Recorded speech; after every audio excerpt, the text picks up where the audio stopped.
મનુષ્ય દ્વારા પોતાની બૌદ્ધિક, સાંસ્કૃતિક અને આર્થિક ક્ષમતા પ્રમાણે કુદરતી સંસાધનોના રૂપને બદલાવીને ઉપયોગમાં લાવી શકાય એવી પ્રક્રિયાને ઉદ્યોગ કહેવામાં આવે છે. ભારતમાં ઉદ્યોગોની પરંપરા સિંધુ ખીણની સભ્યતાથી જ ચાલી આવે છે. એ સમયમાં ભારતમાં સુતરાઉ કાપડ, માટીના વાસણો અને કાંસાની વસ્તુઓ તથા મણકા બનાવવામાં આવતા. 18મી સદી સુધી ભારત વહાણો બનાવવાના ઉદ્યોગોમાં આગળ હતો. ભારત હસ્તકળા ઉદ્યોગ અને ગૃહ ઉદ્યોગોમાં આગળ હતો.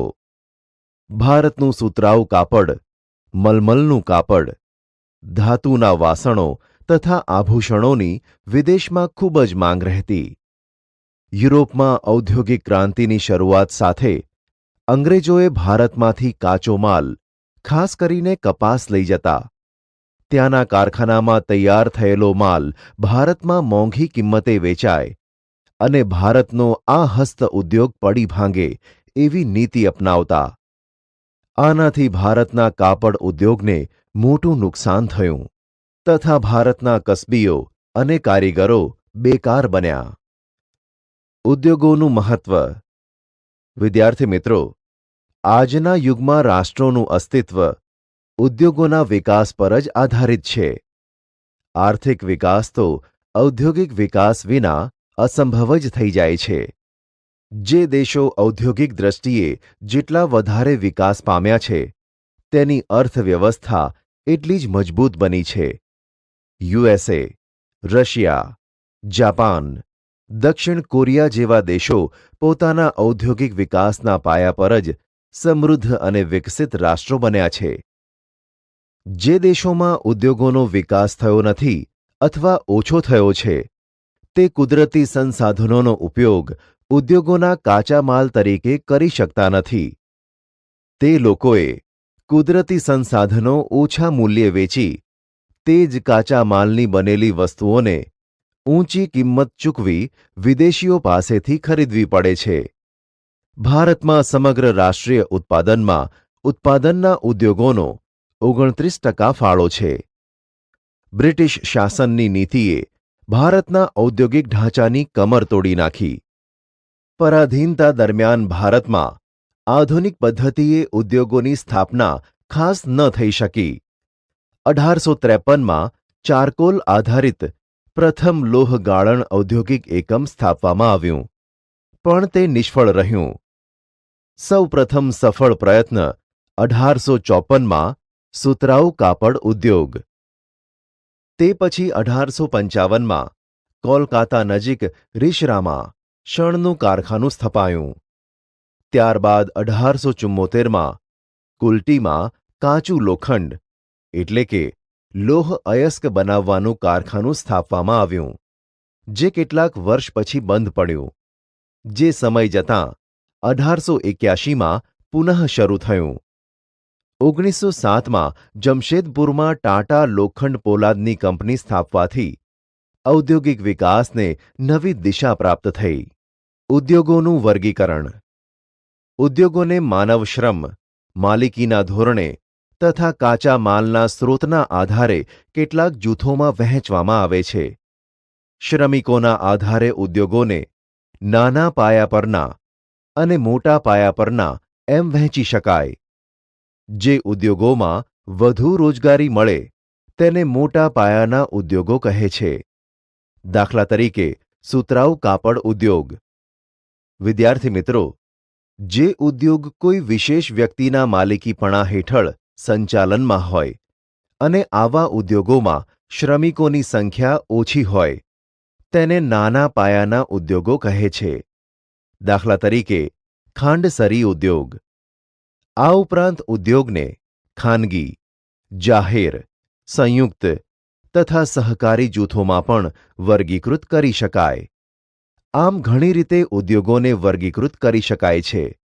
તેમજ કાચા માલના સ્રોતને આધારે પણ ઉદ્યોગોને કૃષિ આધારિત ઉદ્યોગો અને ખનિજ આધારિત ઉદ્યોગોના જૂથમાં વહેંચી શકાય. કૃષિ આધારિત ઉદ્યોગ.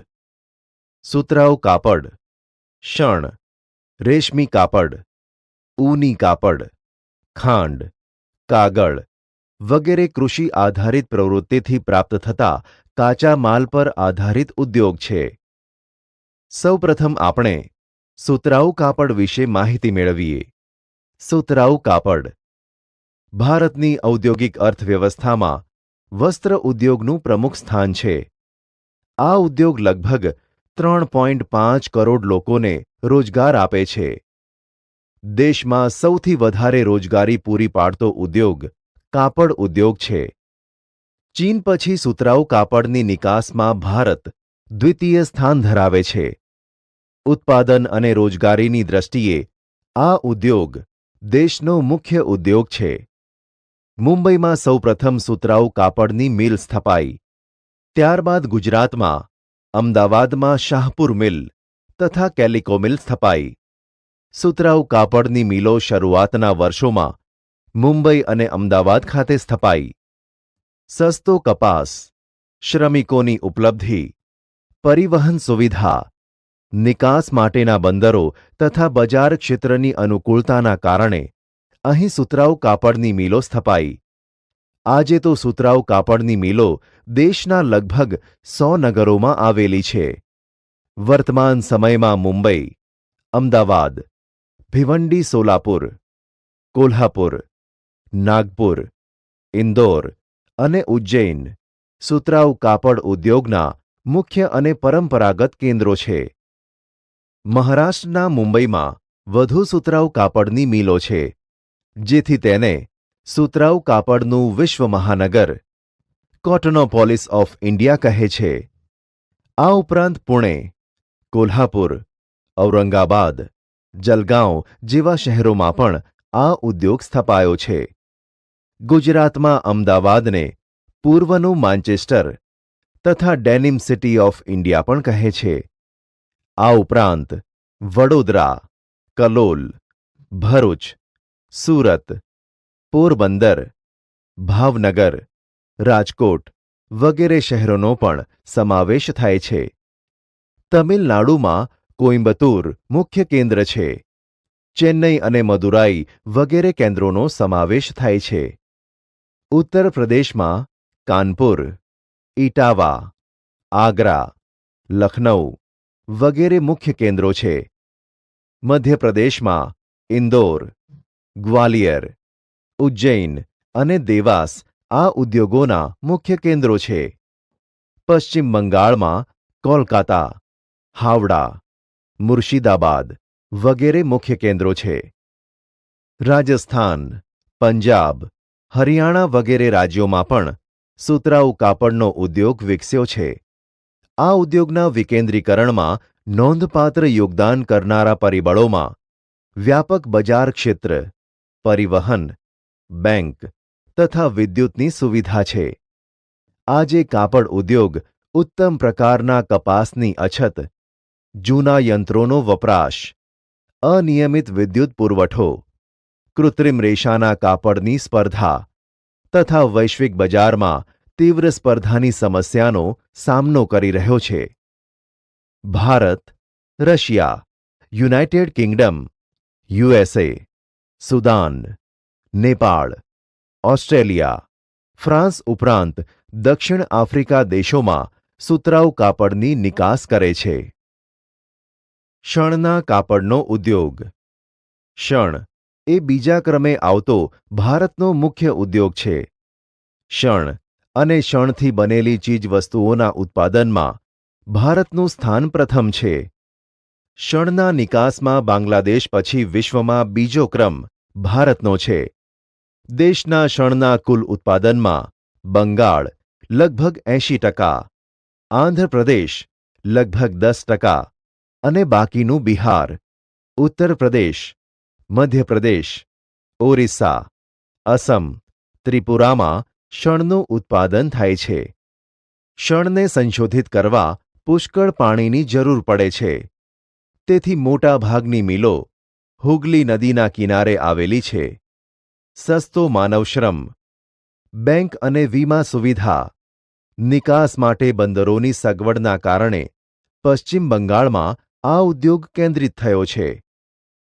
આજે વિવિધ ચીજવસ્તુ પેકિંગમાં અન્ય વિકલ્પોના કારણે શણની માંગમાં ઘટાડો થયો છે. વધુ ઉત્પાદન ખર્ચ તથા આંતરરાષ્ટ્રીય બજારમાં શણની ઘટતી જતી માંગ જેવી સમસ્યાનો સામનો શણ ઉદ્યોગ કરી રહ્યો છે. રેશમી કાપડ. ભારતમાં રેશમી કાપડના ઉત્પાદનની સુદીર્ઘ પરંપરા રહી છે.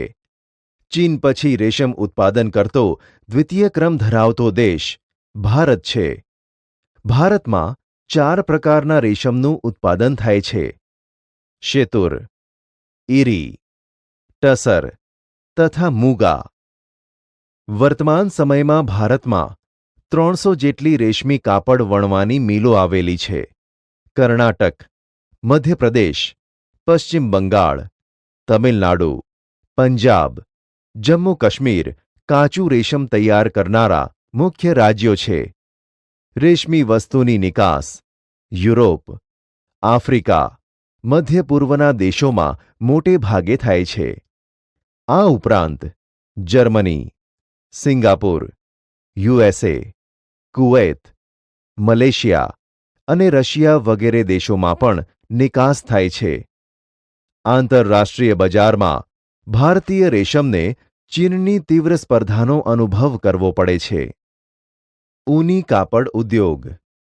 ઊની કાપડ. ભારતમાં કુટીર ઉદ્યોગ રૂપે ઊની કાપડનો ઇતિહાસ ઘણો પુરાણો છે. સૌથી વધારે ઊની મિલો પંજાબમાં છે. ત્યારબાદ મહારાષ્ટ્રનો ક્રમ આવે છે.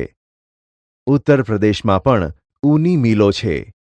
ગુજરાતમાં અમદાવાદ અને જામનગરમાં ઊની વસ્ત્રોના કેન્દ્ર છે. પંજાબમાં ધારીવાલ, લુધિયાણા અને અમૃતસર મુખ્ય કેન્દ્રો છે. રાજસ્થાનમાં બીકાનેર, જયપુર તથા જમ્મુ કાશ્મીરમાં શ્રીનગર, કર્ણાટકમાં બેંગાલુરુ મુખ્ય કેન્દ્રો છે. ઊનમાંથી બનેલા ગાલીચાનું નિર્માણ પણ ભારતમાં થાય છે. America, Canada, Germany, France, Russia વગેરે દેશોમાં ઊની કાપડની નિકાસ થાય છે. કૃત્રિમ કાપડ. માનવ નિર્મિત રેશામાંથી બનેલું કાપડ મજબૂત, ટકાઉ તથા કરચલી ન પડવાના કારણે આ ઉદ્યોગે પણ સારો વિકાસ કર્યો છે. કપાસના રેસા સાથે કૃત્રિમ રેસા મેળવી મિશ્ર કાપડ પણ બનાવાય છે. કેરળ, મહારાષ્ટ્ર, ગુજરાત, ઉત્તર પ્રદેશ, પશ્ચિમ બંગાળ, તમિલનાડુ વગેરે આ ઉદ્યોગોના મુખ્ય ઉત્પાદક રાજ્યો છે.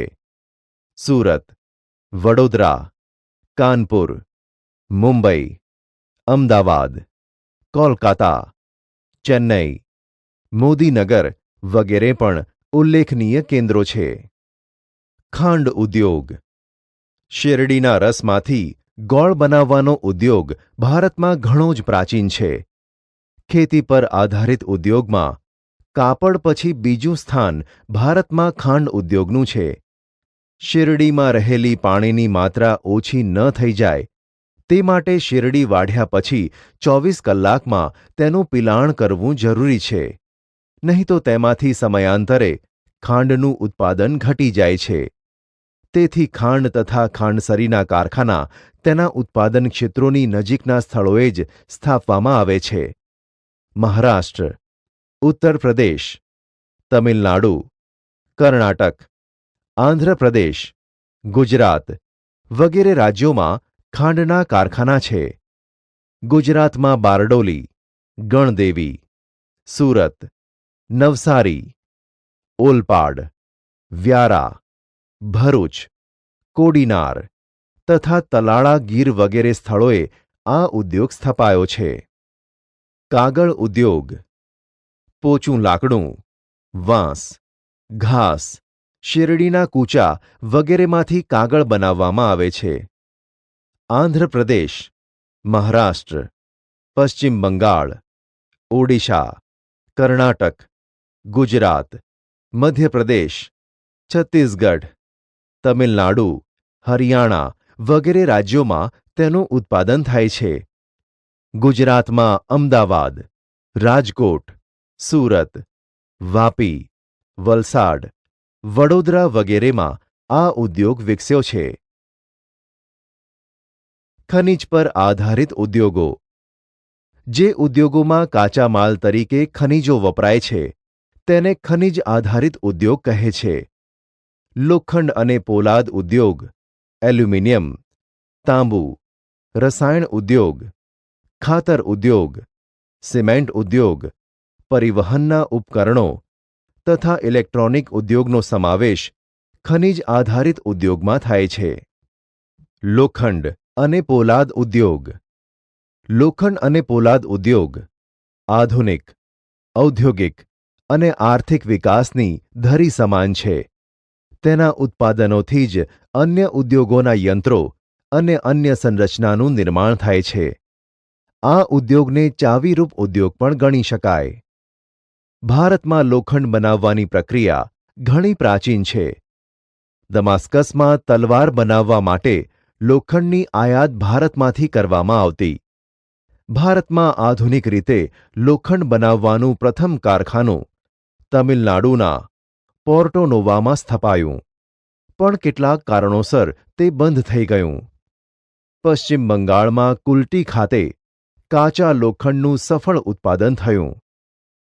1907માં ઝારખંડના જમશેદપુરમાં કારખાનાની સ્થાપનાથી લોખંડ પોલાદનું ઉત્પાદન મોટા પાયે થવા લાગ્યું. પશ્ચિમ બંગાળમાં આવેલા બર્નપુર તથા કર્ણાટકમાં ભદ્રાવતી ખાતે કારખાનું સ્થપાયું. ભિલાઈ, રાઉરકેલા, દુર્ગાપુરમાં લોખંડ પોલાદના કારખાના સ્થપાયા.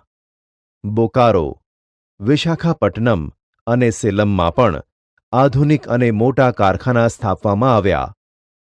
લોખંડ પોલાદ બનાવવા માટે લોખંડ અયસ્ક, કોલસો, ચૂનાનો પથ્થર, મેંગેનીઝનો કાચો માલ તરીકે ઉપયોગ થાય છે.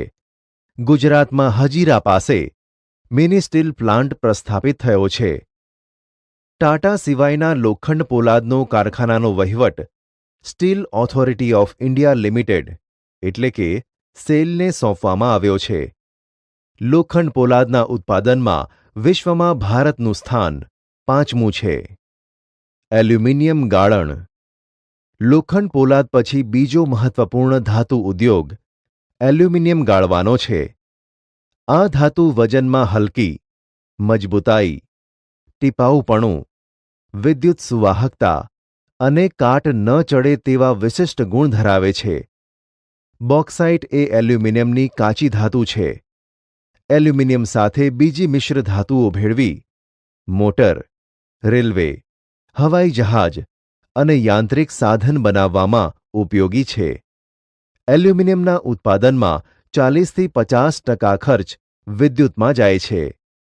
આથી જ્યાં બોક્સાઇટ, જળ વિદ્યુત સરળતાથી ઉપલબ્ધ હોય ત્યાં આ ઉદ્યોગ સ્થપાયા છે.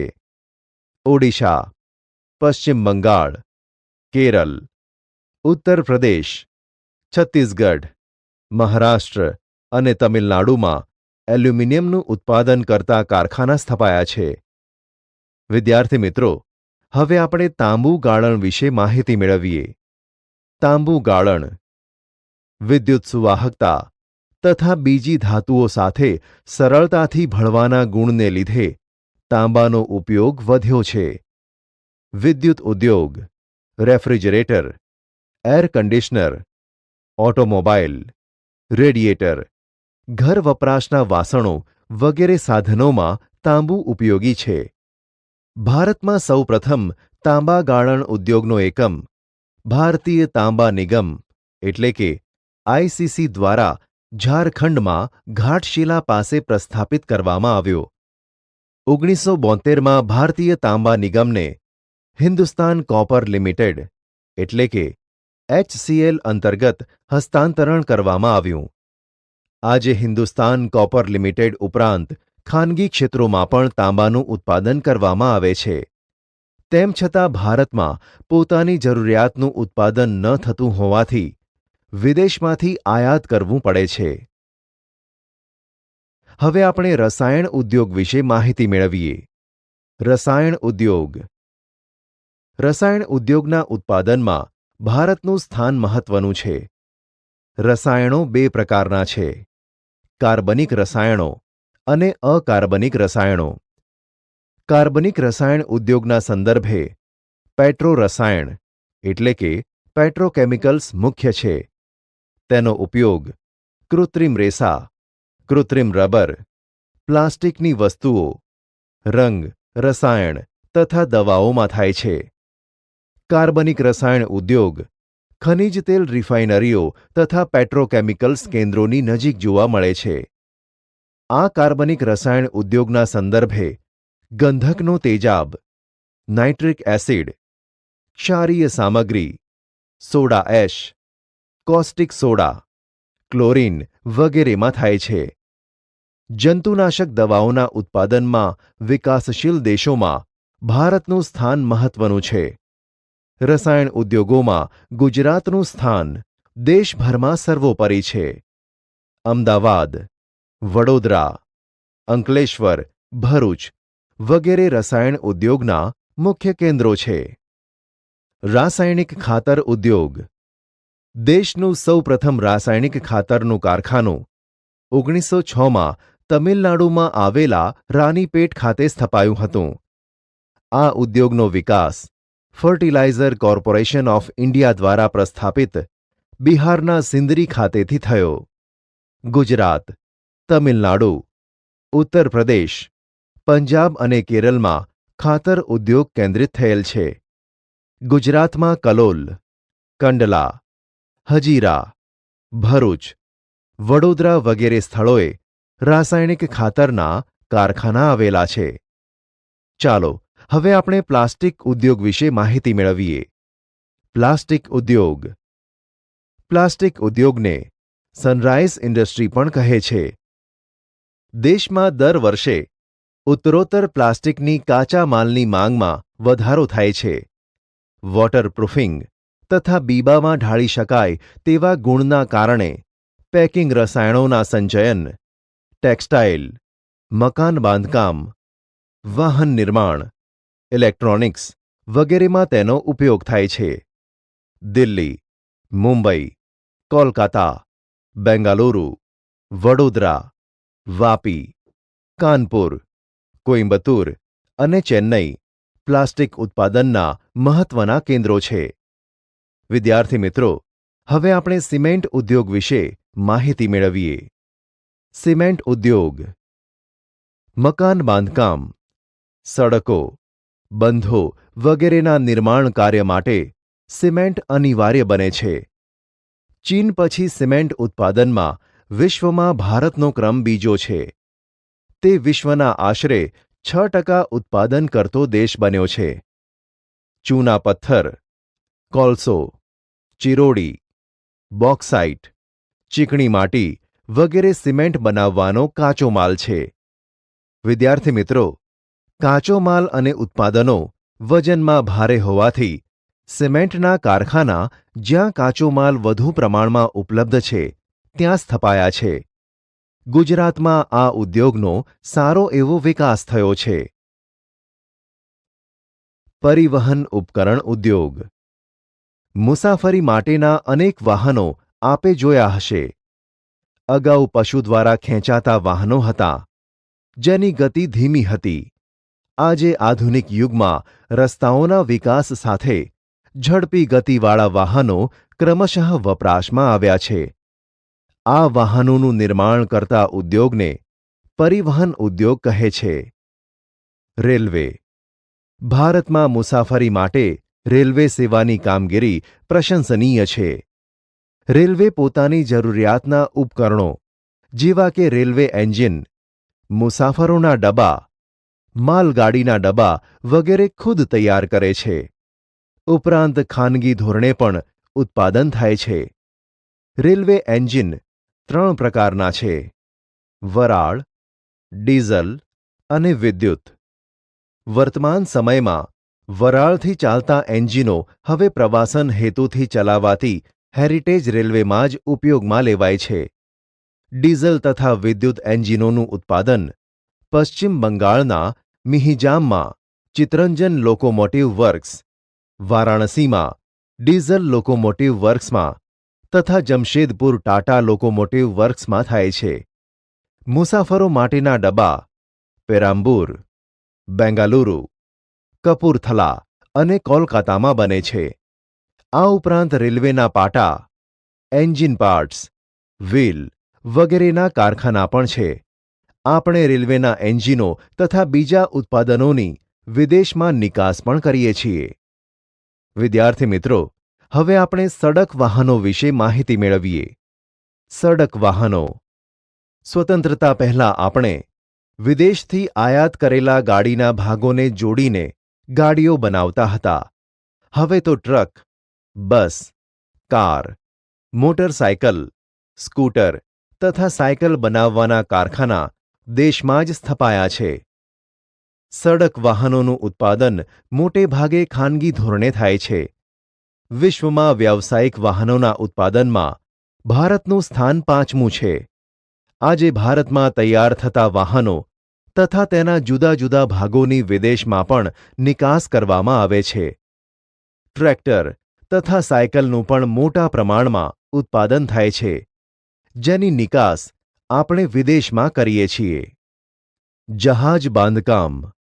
ભારતમાં જહાજ બાંધવાનો ઉદ્યોગ પ્રાચીન સમયથી જ છે, પણ વર્તમાન સમયમાં આધુનિક ઢબે જહાજ બાંધવાના મુખ્ય 5 કેન્દ્રો છે: વિશાખાપટ્ટનમ, કોલકાતા, કોચી, મુંબઈ અને માર્મગોવા, જે જાહેર ક્ષેત્રના છે. કોચી અને વિશાખાપટ્ટનમમાં મોટા કદ ધરાવતા વહાણોનું બાંધકામ થાય છે. આ ઉપરાંત ખાનગી ક્ષેત્ર ધરાવતી વહાણની ગોદીઓ સ્થાનિક જરૂરિયાત પૂરી કરે છે. હેલિકોપ્ટરનું ઉત્પાદન પણ હવે આપણા દેશમાં થવા લાગ્યું છે. સૈન્યની જરૂરિયાતો માટે બેંગાલુરુ, કોરાપુટ, નાસિક, હૈદરાબાદ અને લખનૌમાં હવાઈ જહાજના ઉદ્યોગોના એકમો સ્થાપવામાં આવ્યા છે. ભારતમાં હજુ સુધી યાત્રિકોના પરિવહન માટેના હવાઈ જહાજ બાંધકામનો પ્રારંભ થયો નથી. ઇલેક્ટ્રોનિક ઉદ્યોગ. રેડિયો સેટ તથા ટેલિફોન ઉદ્યોગની સ્થાપના 1905થી ભારતમાં થઈ, જેને ઇલેક્ટ્રોનિક ઉદ્યોગની શરૂઆત કહી શકાય. ભારત ઇલેક્ટ્રોનિક્સ લિમિટેડ એટલે કે BEL બેંગાલુરુમાં સ્થપાઈ, જેનો હેતુ સેના, આકાશવાણી, હવામાન વિભાગના ઉપકરણો બનાવવાનો હતો. આજે ઇન્ડિયન સ્પેસ રિસર્ચ ઓર્ગેનાઇઝેશન એટલે કે ઇસરો સાથે સહયોગ કરી ઘણા ઇલેક્ટ્રોનિક ઉપકરણોનું નિર્માણ કરે છે. આ ઉદ્યોગે સામાન્ય લોકોના જીવનમાં તથા દેશના અર્થતંત્ર અને લોકોની જીવનશૈલીમાં ઘણું જ પરિવર્તન કર્યું છે. કમ્પ્યુટરમાં હાર્ડવેર તથા સોફ્ટવેર ક્ષેત્રે ભારતે ઘણી જ પ્રગતિ કરી છે. બેંગાલુરુને આ ઉદ્યોગની રાજધાની બનાવ્યું છે. તેને ભારતની સિલિકોન વેલી કહેવાય છે. આ ઉદ્યોગના વિકાસ માટે સોફ્ટવેર પાર્ક, વિજ્ઞાન પાર્ક તથા પ્રૌદ્યોગિકી પાર્ક બનાવવામાં આવ્યા છે. ભારતમાં આ ઉદ્યોગનું ભાવિ આશાસ્પદ છે. ઔદ્યોગિક પ્રદૂષણ અને પર્યાવરણીય અતિક્રમણ. દેશના આર્થિક વિકાસમાં ઔદ્યોગિક ઉત્પાદનોનો નોંધપાત્ર ફાળો રહ્યો છે. ઉદ્યોગે પ્રદૂષણમાં પણ વધારો કર્યો છે અને પર્યાવરણનું અતિક્રમણ થયું છે. કુદરતી તથા માનવસર્જિત કારણોને લીધે પર્યાવરણની ગુણવત્તામાં ઘટાડો થાય તેને પર્યાવરણીય અતિક્રમણ થયું કહેવાય. ઉદ્યોગ થકી મુખ્યત્વે 4 પ્રકારના પ્રદૂષણો જોવા મળે છે: હવા પ્રદૂષણ, જળ પ્રદૂષણ, ભૂમિ પ્રદૂષણ અને ધ્વનિ પ્રદૂષણ. આજના સ્પર્ધાત્મક જમાનામાં ઉદ્યોગોએ મોટા પ્રમાણમાં હવા અને જળ પ્રદૂષિત કર્યા છે. કાર્બન મોનોક્સાઇડ અને સલ્ફર ડાયોક્સાઇડ જેવા અતિ નુકસાનકારક વાયુઓના કારણે હવા પ્રદૂષિત બની છે. ઔદ્યોગિક કચરાના કારણે જળ પ્રદૂષણ વધ્યું છે. આજે ઘણા કારખાના નિયમને અવગણીને ઔદ્યોગિક રીતે દૂષિત થયેલા પાણીને નદીમાં વહાવી દે છે. આજે પાણી દૂષિત કરતાં અતિ દૂષિત બન્યું છે. ધ્વનિ પ્રદૂષણ પણ માનવ જીવન માટે બહેરાશનું એક કારણ છે. ઉદ્યોગોમાં જૂની મશીનરી તથા પરિવહનના સાધનોના કારણે આજનું પ્રદૂષણ વધ્યું છે. અતિશય ઘોંઘાટના કારણે મનુષ્ય માનસિક તાણ પણ અનુભવે છે. પર્યાવરણીય અતિક્રમણને રોકવાના ઉપાયો. વિદ્યાર્થી મિત્રો, દેશનો વિકાસ થાય પણ સાથે પર્યાવરણનો વિનાશ ન થાય એ રીતે વિકાસ કરવાનો છે. ઔદ્યોગિક વિકાસનું યોગ્ય આયોજન કરી પ્રદૂષણની માત્રા ઘટાડી શકાય. ઉપકરણોની ગુણવત્તા તથા ઈંધણની પસંદગી દ્વારા પણ પ્રદૂષણ ઓછું કરી શકાય છે. હવામાં ઉત્સર્જિત થતા પ્રદૂષણને ફિલ્ટર, સ્ક્રબર, યંત્ર, પ્રેસિપિટેટર્સ દ્વારા નિયંત્રિત કરી શકાય. ઉદ્યોગોના પ્રદૂષિત પાણીને નદીમાં છોડતા પહેલા શુદ્ધિકરણ કરી જળ પ્રદૂષણ નિવારી શકાય. ઉદ્યોગોના પ્રદૂષિત પાણીને પ્રક્રિયા દ્વારા શુદ્ધ કરી શકાય છે.